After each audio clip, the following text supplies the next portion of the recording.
شروع اللہ پاک کے پاک نام سے جو بڑا مہربان نہایت رحم کرنے والا ہے اور جس کے قبضہ قدرت میں ہر چیز ہے، اور آپ کو اس ناچیز محمد حسن کا سلام۔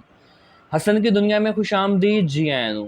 تو دوستو، جب میں نے اپنا یوٹیوب کا چینل بنایا تھا تو سب سے پہلا عہد جو میں نے خود کے ساتھ کیا تھا وہ عہد یہ تھا کہ اگر میں کہیں بھی کچھ غلط ہوتا ہوا دیکھوں گا، کہیں کوئی ظلم ہوتا ہوا، کوئی ناانصافی ہوتی ہوئی یا کوئی بھی غلط کام، تو میں سب سے پہلے اس کے خلاف آواز اٹھاؤں گا اور آپ لوگوں تک پہنچاؤں گا۔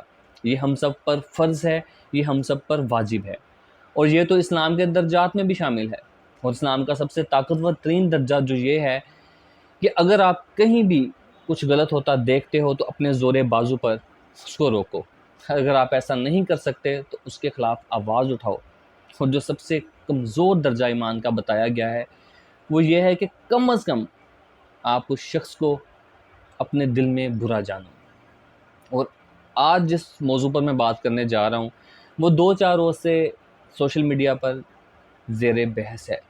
آپ کہیں بھی چلے جائیں، کسی سبزی والی دکان پر چلے جائیں، آپ اگر کہیں دو دوست اکٹھے بیٹھے ہیں، ایون کہ کلاس رومز میں، اگر آپ بزرگوں کی سنگت میں بیٹھتے ہوں، اگر آپ کا ان میں بیٹھنے کا اتفاق ہو، تو وہاں بھی ایک جو موضوع ہے وہ زیر بحث تھا۔ اور اگر آپ اپنی فیملی میں بیٹھے ہو تو کوئی نہ کوئی یہ موضوع جو ہے وہ چھیڑ دیتا رہا۔ وہی موضوع جو بری طرح فلاپ ہو گیا ہے، کہ ایسا اسکرپٹ تھا جو بری طرح عوام کے ہتھوں پٹ گیا ہے۔ عثمان ڈار صاحب کا بیان، ارے بڑی، میں کہتا ہوں یہ بزدلانہ اور بڑے احمقانہ طریقے سے یہ اس کو انہوں نے جو ہے اسکرین پہ لے کے آئے ہیں۔ کامران شاہد کے پروگرام میں وہ آیا ہے، اچانک سے وہ پتہ نہیں کہاں سے اس کا نزول انہوں نے کیا ہے، کہاں سے اس کو نازل کر دیا انہوں نے، اور کیا بیان تھا، کمال ہو گیا۔ عثمان ڈار صاحب، آپ نے ان کے جو مکروہ چہرے ہیں نا وہ ہمارے سامنے اور بھی عیاں کر دیے ہیں۔ گرے ہوئے تو پہلے ہیں، لیکن اس قدر گر سکتے ہیں یہ سوچا نہ تھا، بالکل بھی نہیں سوچا تھا یہ کہ اس قدر گھناؤنے چہرے ہیں ان کے۔ لیکن جیسے ہی آپ کا بیان آیا ہم تو سمجھ گئے ساری کی ساری دال کالی ہے۔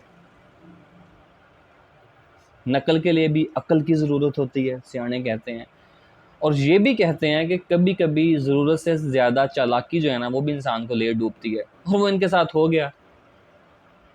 جو کھیل انہوں نے رچایا تھا وہ الٹا ان کے گلے پڑ گیا۔ کمال کر دیا۔ ہم شکر ادا کرتے ہیں کامران شاہد آپ کا کہ آپ کے شو میں آ کے انہوں نے جو بھی بیان دیا، من گھڑت جو بھی ان سے کہلوایا گیا ہے، کمال۔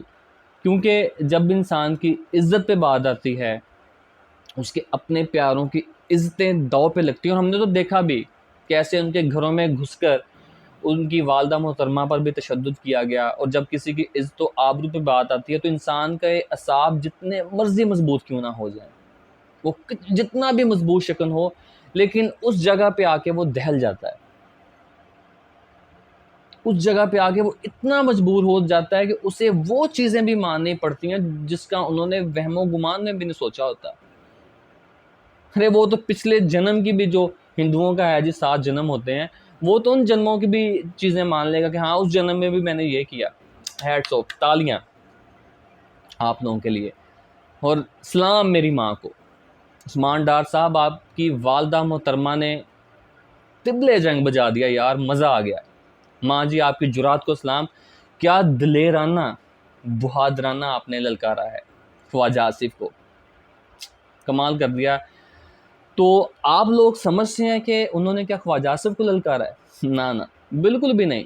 انہوں نے خواجہ آصف کو نہیں للکارا، انہوں نے خواجہ آصف کے پیچھے بیٹھی ہوئی جو بیرونی قوتیں ہیں، بیرونی قوتیں، اندرونی قوتیں، اور یہ جو مکروہ چہرے ہیں، اور وہ جو بیرونی اندرونی سازشیں ہیں نا، ماں جی کے ایک بیان نے نا ان کو، میں کہتا ہوں ان کے تو پیروں تلے سے زمین کھینچ لی۔ ماں جی کے بیان نے، ان کی چلاکیاں ان کے منہ پہ لگی ہیں آ کے۔ ماں جی نے بڑی خوبصورتی کے ساتھ خواجہ آصف کے پیچھے چھپے ہوئے جو عناصر ہیں ان کو للکارا ہے۔ اور یہ ماں جی نے نہیں للکارا، یہ ہم سب نے للکارا ہے، یہ ہم سب کی آواز ہے۔ بس یہ ہے کہ انہوں نے جرأت کی، انہوں نے قدم اٹھایا، لیکن ہم اندر ہمارے دلوں میں ابھی تھوڑا ڈر خوف ہے، لیکن وہ دن دور نہیں جب ہم سب جو ہے ان چوڑیوں کو توڑ پھینکیں گے، اور ہم سب ایسے ہی دلیرانہ طریقے سے ان آمروں کے سامنے اور ان گھنونے چہروں کے سامنے، ان بیرونی اندرونی طاقتوں کے سامنے جو ہم کھڑے ہو جائیں گے اور ان کو نیست و نابود کر دیں گے۔ اور وہ دن جو ہے وہ بہت جلد آنے والا ہے۔ آپ بھی ادھر ہیں، میں بھی ادھر ہوں۔ جس بندے سے انہوں نے بیان دلوایا ہے، جو ماں اتنی بہادر ہے، جو ماں اتنا دلیرانہ بیان دے سکتی ہے، جو ماں، میں کہتا ہوں ارطغرل غازی ڈرامہ دیکھتے تھے اور وہ جو ان کی والدہ محترمہ تھی جیسے وہ للکارتی تھی، مجھے تو ماں جی کا بیان دے کے مجھے تو وہ یاد آ گیا۔ جس بیٹے کی ماں اتنی بہادر ہو سکتی ہے، تو اس ماں کا بیٹا سوچو کتنا بہادر ہوگا۔ بہت دفعہ ایسا ہوتا ہے کہ آپ کو دشمن کی چالوں کے ساتھ ملنا پڑتا ہے، آپ کو ان کی ہاں میں ہاں بھی ملانی پڑتی ہے، اور ادھر بھی ایسا ہی ہوا ہے۔ عثمان ڈار صاحب، آپ کو سیلوٹ ہے۔ اور کل کا منظر بھی آنکھوں کے سامنے ہے کہ صداقت عباسی صاحب بھی واپس آ گئے اپنے گھر، بہت خوشی ہے۔ لیکن کیا رقت امیز وہ لمحات تھے، جیسے وہ اپنی ماں کو مل رہے تھے، اپنی والدہ محترمہ کے ساتھ گلے ملے، کیسے وہ رو رہے تھے، ان کی ہچکیوں کو محسوس کیا جا سکتا ہے۔ یہ خوف کے بت کو توڑ دیں، اتار پھینکیں اس خوف کے لبادے کو اور نکلیں اپنے گھروں سے۔ کہیں ایسا نہ ہو کہ ہمارے اپنے ایک دن ایسے ہی ان کے ہاتھوں کٹ پتلیاں بنے جیسے ہم بنے ہیں۔ توڑ دیں اس بت کو، پھینک دیں اتار کر، اللہ کی ذات پر چھوڑ دیں۔ جب آپ حق کے لیے لڑتے ہیں نا، حق کے لیے لڑتے ہیں، تو غیبی مدد بھی آن پہنچتی ہے، بشرط یہ کہ آپ دل سے لڑیں، اللہ پر اعتقاد رکھیں اور ڈٹ جائیں باطل کے سامنے۔ اور وہ وقت دور نہیں ہے، وہ وقت دور نہیں ہے جب یہ ساری ریل جو ہے نا، یہ سکرین پر ایسے چلے گی اور ہم سب کے سامنے یہاں ہو جائے گا کون رائٹر تھا، اسکرپٹ کہاں پہ لکھا گیا ہے، کون ڈائریکٹر تھا، کون پروڈیوسر تھا، کون انویسٹر تھا، اور وہ ہیلپنگ کریکٹر جو ہوتے ہیں، ہیلپنگ ایکٹر جو تھے، ہیلپنگ ہینڈز کون سے تھے، سب کچھ سامنے آنے والا ہے۔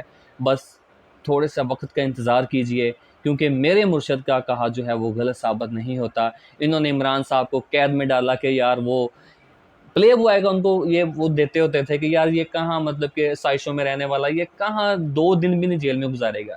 پھر وہ بندہ، اس نے اس قدر خوبصورتی سے جیل کو کاٹا ہے نا کہ یہ لوگ جو ہے نا کہ پتہ نہیں، میں کہتا ہوں کہ اکیلے بیٹھ کے اپنے سروں میں خود ہی جوتے مار رہے ہوں گے۔ ہم تو مارتے ہیں لیکن یہ خود بھی اپنے سروں میں مارتے ہوں گے، یہ فلاں کے کہنے پہ ہم نے ایسے کیا تھا، وہ کہتا ہوگا میں نے فلاں کے کہنے پہ کیا تھا۔ نونیے جونیے جتنے بھی سارے ہیں، پپلیے جو بھی ہیں، پی ڈی ایم والے، یہ ایک دوسرے کے اوپر اندر بیٹھے علیحدہ علیحدہ اپنے کمروں میں بیٹھے ایک دوسرے کے اوپر لانتے بھیج رہے ہوں گے، تھو تھو کر رہے ہوں گے۔ ہم تو کرتے رہتے ہیں۔ تو بس رہیے حق کے ساتھ اور ڈٹ جائیے باطل کے سامنے۔ اور ان کے لیے بھی یہ پیغام ہے، ان بیرونی کوفتوں کے لیے، اندرونی کوفتوں کے لیے، ان مکروہ چہروں کے لیے، کہ خدا کے قہر سے ڈریں، خدا کے عذاب سے ڈریں۔ ایک عامر پہلے بھی گزرا ہے، جنرل ضیاء الحق، آپ کبھی اس کے مزار پہ جا کے دیکھیں، اتنی کراہت آتی ہے نا، جانوروں نے غلاظت کی ہوتی ہے، کون جاتا ہے اس کے مزار پر؟ کبھی دیکھا ہے کسی کو جاتے ہوئے؟ یہ خدا کا قہر ہے، اس قہر سے ڈرو، یہ نہ ہو کہ کہیں دیر ہو جائے۔ توبہ کیجئے، استغفار کیجئے، اور آپ سب کے لیے بھی میں یہ کہوں گا کہ حق کے لیے لڑیں، بے شک میرا اللہ بہترین مددگار ہے۔ اسٹے ٹیون ود حسن کی دنیا، اگر کچھ اوپر نیچے لفظ ہو جاتے ہیں تو اس کے لیے معذرت خواہ ہوں، کیونکہ میں کوئی اتنا اچھا اسپوک پرسن تو نہیں ہوں کہ میں بہت اچھا بول لیتا ہوں، لیکن اسٹے ود حسن کی دنیا ہمیں سپورٹ کریں۔ اگر آپ کو ہماری ویڈیوز پسند آتی ہیں تو لائک کریں، شیئر کیجئے، اور ہمیں دیجیے اجازت۔ اپنا بہت سارا خیال رکھیے گا۔ اللہ حافظ۔